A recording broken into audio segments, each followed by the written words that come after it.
All right, mate, bike maintenance, no more than a day after your ride. What you're going to do is have the bike in the stand-up position, pressure wash everything to your best of your ability, shut the fuel off.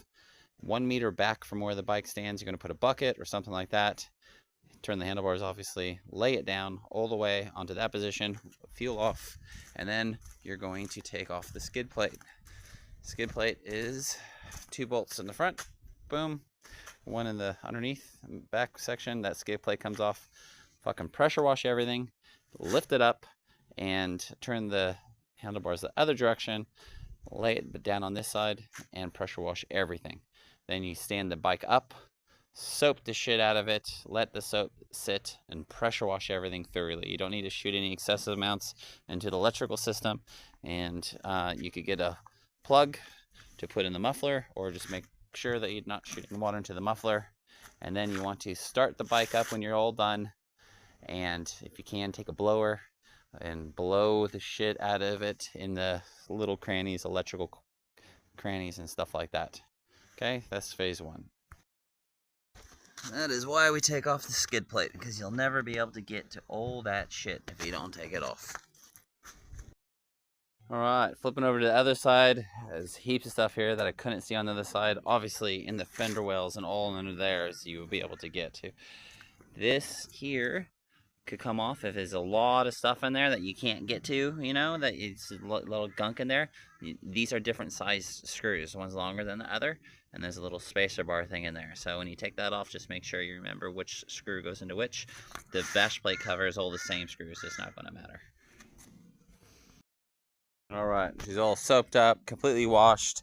You would not believe all the tiny little spots really down and deep in the calipers and everything. There's so much mud. And this is where you find out what shit's loose and missing and broken. You can see, like, this was once cable tied here, and it's now come undone, so now my lights aren't working, just so that it needs to be redone and re-crimped up. But this is where you find out where everything's fucked up. So I'm going to leave the bash plate off because I'm going to give it an oil change. I'll send you a video on how to do that. You really want to warm this shit out of the engine. I mean, like, really warming up. Not just warming up a little, but fucking take it for a good ride. Get super warm. And then you're going to drop your oil. And I'll send you the video because there's 3 different spots to get the oil out of there. And then once you fill it all up and change the oil filter, which is super easy, takes 2 seconds, you loosen up that screw, start it up until oil comes out, and then tighten it. So I'll send you the video. Super cool, but basically that's it. So I got to change the air filter, and then it's ready for the next ride. Not buy a new one, but just do the oil. So gotta do this, mate. And then the chain lube, you got to dry that and then put chain lube on it so it's not fucking rusty like you let yours get. Look at that thing, shiny as. All right, man, keep on it. Sounds silly, but get a cone or get a chair, put a stool upside down, and put your boots like that. Make sure they're closed so no water gets in, and give them a good wash. I also wanted to show you, this is spoke brush, like $8 or something like that, but it's really good because you get in between each of the spokes if you wanted to get one of those. Good for doing the rims, and it's good for doing like this stuff, all this stuff here that's hard to get to with other stuff with your bracelet, and it gets rid of all that dirt. Other thing is, you need to put this is just a piece of webbing. I just cut normal webbing strap, and I just use a lighter, put a hole in it with a screwdriver, the lighter, and that's awesome for grabbing your bike and swinging it around, or if you need to help somebody up.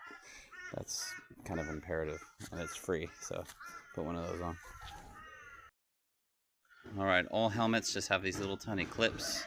So take out your padding from your helmet, because that's going to reek next time you use it. Put it in a bucket with your, what's it called? Your chest plate and knee pads.